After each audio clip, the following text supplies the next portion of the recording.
जिंदगी की राह में आप सबका हार्दिक स्वागत बा। ई कार्यक्रम बाइबल का विधिवत अध्ययन हवे। हमार ई उद्देश्य है कि आप सब परमेश्वर की इच्छा से अवगत हो जाएं, ताकि ओकरी विरुद्ध क्यों ऐसन काम ना करी कि दंड का भागी होखी। बाइबल सगरी मानव जाति खातिर छुटकारा का संदेश है। कृपा करके देखी सुनी, ताकि परमेश्वर आपकी जिंदगी का रास्ता दिखावे वाला ठहरस। यीशु का नाम सुखदाई, भजन करो भाई, ये जीवन दो दिन का। यीशु का नाम सुखदाई, भजन करो भाई, ये जीवन दो दिन का।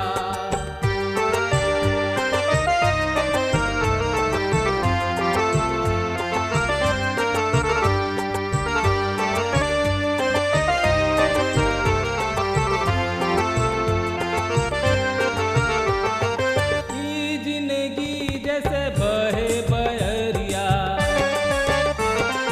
ई जिंदगी जैसे बहे बहरिया, ई नहीं माँ उड़ी जाई, भजन करो भाई, ये जीवन दो दिन का। यीशु का नाम सुखदाई, भजन करो भाई, ये जीवन दो दिन का।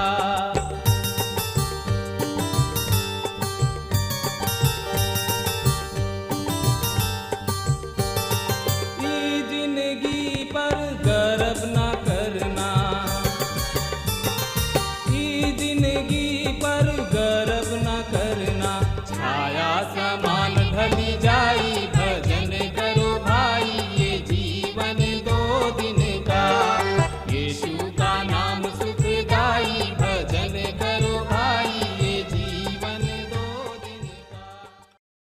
जैसे कि रुआ जाना तानी कि एह दिन में हमने के प्रकाशित वाक्य किताब के सिलसिलेवार रूप से अध्ययन कर रहल बानी जा। पिछला संदेश में हमने के देखले रही जा प्रकाशित वाक्य किताब 11 अध्याय के 1 से 6 पद के, और आज हमने के देखे के प्रकाशित वाक्य किताब 11 अध्याय के 7 से 12 पद के। और हमने के देखले रही जा दूगो गवाह के बारे में। एक तो निश्चित रूप से एलियाह नबी हमें, पर दूसरा खातिर हम ई सवाल बाकी दूसरा गवाह हमें के यूहन्ना बपतिस्मा देवे वाला उ मसीह यीशु के पहला आगमन के अग्रदूत रहन। उ अपना व्यवहार में तथा अपना संदेश में एलियाह नबी के समान रहन। और हमार विश्वास बा कि यह दो आदमी एक दूसरा के साथ चल सकताने, काहे कि उनकर स्वभाव, उनकर ढंग तथा विचार में समानता रहे। काहे कि उ यदि दो आदमी में सहमत ना होखे त उ साथ नेखे चल सकत। उ दोनों एह बात के जानत रहन और एकर बिचुआई ई रहन कि कठिन तथा विपरीत परिस्थिति में परमेश्वर के खातिर कैसन खड़ा भइल जाताणे। उ जानत रहन कि प्राथमिकता के अर्थ का ह। हमार विश्वास बा श्रोता मित्र भाई बहन की यूहन्ना बपतिस्मा देवे वाला नया नियम के गवाह हमें और एलियाह नबी पुराना नियम के गवाह हमें। यूहन्ना बपतिस्मा देवे वाला कलीसिया के अंग रहन। उ मसीह यीशु के दुल्हन रहन। उ बड़ा ही साफ साफ शब्द में कहतानी कि हम दुल्हा के मित्र हई।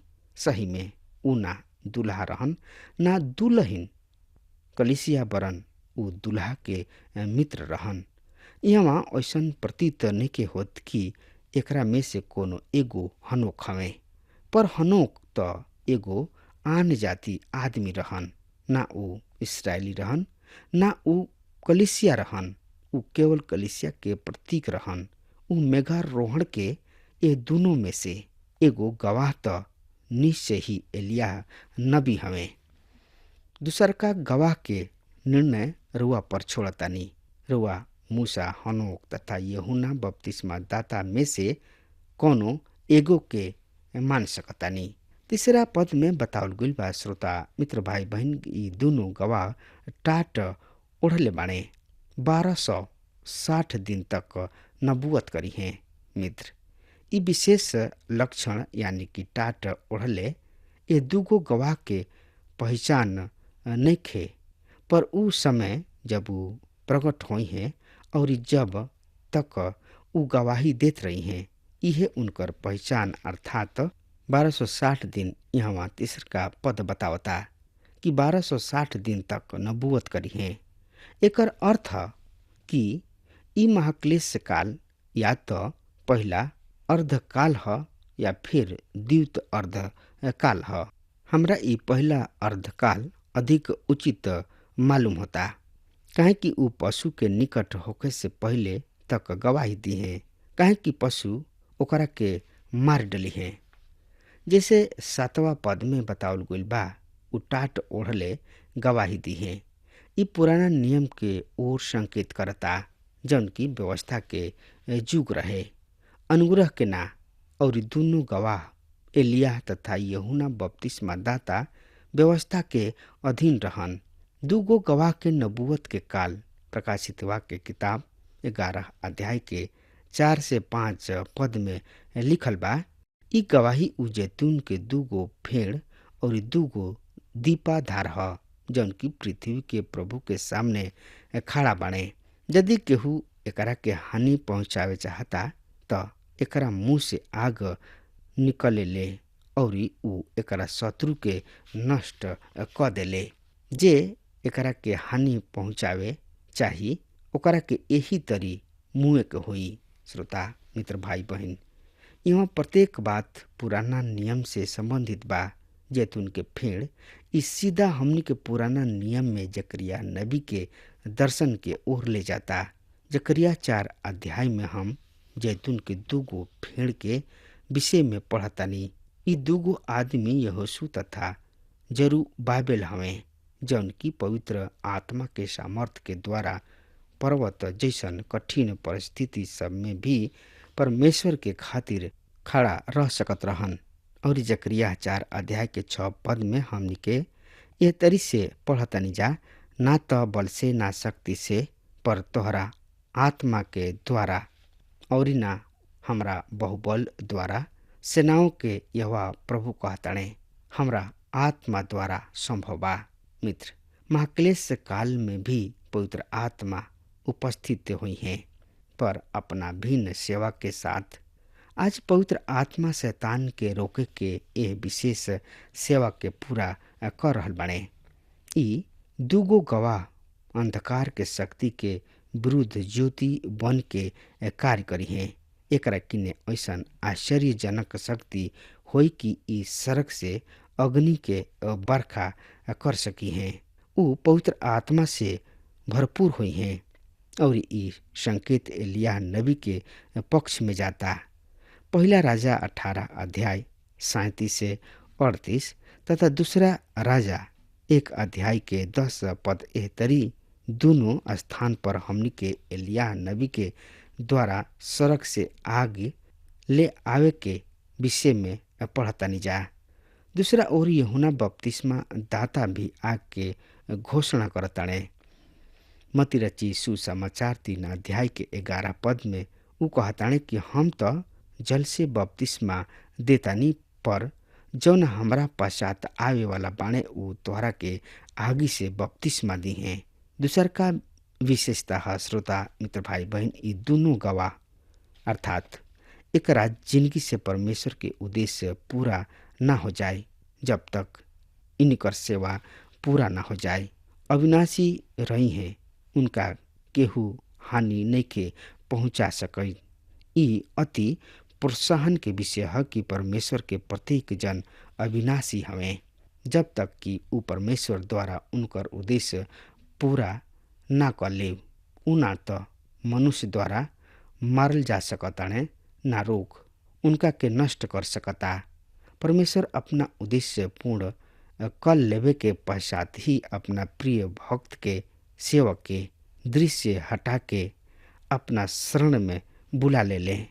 ई प्रत्येक सेवक के अनुभव बा, ई हमरो भी अनुभव बा। ई सही में प्रेरणादायक सत्य है। जब तक परमेश्वर पिताजी हमनी के जिंदगी से अपना उद्देश्य के पूरा ना कर ले, तब तक ना तो रोग ना मनुष्य हमरा के कोनो हानि पहुंचा सकी। मित्र, प्रकाशित वाक्य किताब 11 अध्याय। इन्हें आकाश के द्वार बंद करे के अधिकार बा, ताकि एकर नबूवत के समय पानी ना बरसे। श्रोता मित्र भाई बहन, ये अधिकार बा। यह पानी के एक खून में बदले और जब जब ई चाहे तब तब पृथ्वी हर तरीके महामारी भेजे के अधिकार बा उनका किने। मित्र, ओ दिन के असीमित अधिकार प्राप्त बा। उ वर्षों के रोक सकताणे, उ जल के खून में बदले के अधिकार रखताणे। और ये दोनों बात हमनी के ध्यान एलिय्याह नबी तथा प्रभु के दास मूसा के ओर ले जाता। हमनी के पढ़ चुकल बानी जा श्रोता मित्र भाई बहन की एलिय्याह उ आदमी हवे जौन की परमेश्वर से प्रार्थना क के और बरखा पर रोक लगा दिहले। और मूसा उ आदमी हवे जौन की मिस्र पर महामारी ले अइले और वहाँ के पानी यानी कि जल खून बन गइल। पर जौन कुछ भी रुआ एह दोनों के विषय में कहम उ अटकल बाजी हुई, काहे कि परमेश्वर खुद के एकर नाम गुप्त रखले बाणे। उनका के ये भी अधिकार दिहल गइल बा कि वो पृथ्वी पर महामारी भेज दे और इन लोगन के मारे। और हमनी के देखतानी जा कि उन्हें प्रभु यीशु मसीह के समान सामर्थ प्राप्त हुई। प्रभु यीशु के विषय में भी हमनी के प्रकाशित वाक्य किताब 19 अध्याय के 15 पद में ऐसन ही पढ़तनी जा। उनका मुख से एगो चोख तलवार निकलन कि उनका से जाति के संहार करे। उ जब चाहे यहाँ परमेश्वर के भरोसा के प्रकट करता, जौन की परमेश्वर यह दिन दुगो गवाह पर रखी हैं। मित्र, प्रकाशित वाक्य किताब 11 अध्याय के 7 से 10 पद एह तरी से बखान करल बा। सुनी ध्यान से, हम यह पद के रुआ सामने पढ़े जा रहल बनी। जब उ लोग आपन गवाही दे दिहले त उ जानवर जवन अथाह कुंड में से निकली उ लोग से लड़ाई करी और उ लोग से जीत गोइला के बाद उ लोग के मार दिही और उ लोग के मुअल दे बड़का शहर के सड़क पर पड़ल रही, जौन आत्मिक रूप से सदोम और मिस्र कहाला, जहाँ उनकर प्रभु भी क्रूस पर चढ़ावल गोइल रहले। और सब के लोग कुलो भाषा और सगरी राज्य में से लोग 3.5 दिन ले उनका मुअल देह के कब्र में धरना दी हैं। धरती के रहे वाला लोग उनका मुआला से खुश हो की हैं और जैसन मनई हैं और एक दूसरा के इनाम भेजी हैं, काहे कि अपना भविष्यवाणी के यह दिनन में ई नबी लोग धरती पर रहे वाला के सतौले रहले। श्रोता मित्र भाई बहन, हमनी के देखतानी जा कि जब ए दुगो गवाह के गवाही के दिन पूरा हो जाई, तब वही संप्रदा के बीच मसीह विरोधी जौना से कि पशु के नाम से संबोधित कोल गुल बा अपना सामर्थ्य में जई हैं। ई पाप पुरुष ह जकरा विषय में प्रेरित पौलुस थिस्सलुनीकियों के पत्री में चर्चा कैले बाणे। उ ए दुगो गवाह के हत्या करे के कोनो संकोच न करी हैं, काहे कि परमेश्वर के ओर से उनका के ऐसन करे के अनुमति दे दिहल जाई। ई अंधकार के ज्योति पर अस्थायी विलय हुई। हाँ श्रोता मित्र भाई बहन, काहे कि परमेश्वर खुद शैतान के एगो निर्धारित समय के खातिर आजाद करी हैं। ए तरी ई दूगो गवाह परमेश्वर के खातिर शहीद हो जाई हैं। यूनानी भाषा में एकरा खातिर मार्टूस और अंग्रेजी में मार्क शब्द बा। प्रकाशित वाक्य किताब 11 अध्याय के 8 पद। एकर लाश ओ महानगर के चौक में पड़ल रही जौन की लाछड़ी क भाषा में सदोम या मिस्र कहाला और जहाँ इनका प्रभु के क्रूस पर चढ़ावल गइल रहे। मित्र रुआ देख रहल बानी ज्योति के ए दीपदान के परमेश्वर के एह दोनों गवाह के आदर के साथ अंतिम संस्कार भी ना दिहल जाई। उनकर शव सड़क पर पड़ल रही। ई ओ युग के सभ्यता के एगो भद्दा फोटो ह। मनुष्य के क्रूरता के घिनौना प्रदर्शन, परमेश्वर से घृणा के स्पष्ट चित्र ह। ई उनकर शरीर पशु सब के समान सड़क पर पड़ल रही। सत्य व ज्योति के विरुद्ध ऐसन प्रतिक्रिया हुई मनुष्य के। मित्र महानगर ई नगर यरूशलेम ह। यशायाह नबी जकरा के सदोम नगर के समान बनावताणे त एकरा के आई पढ़ लिहल जाओ। यशायाह नबी के किताब 1 अध्याय 9 और 10 पद एह तरी से बखान कर रहल बा।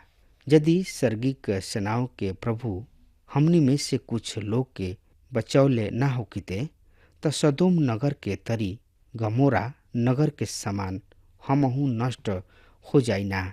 ओ सदोम नगर के समान दुष्ट शासक प्रभु के ई वाणी सुना। ऊ गमोरा के नगर के तरी कुकर्मी लोग हमनी के परमेश्वर के व्यवस्था पर ध्यान द।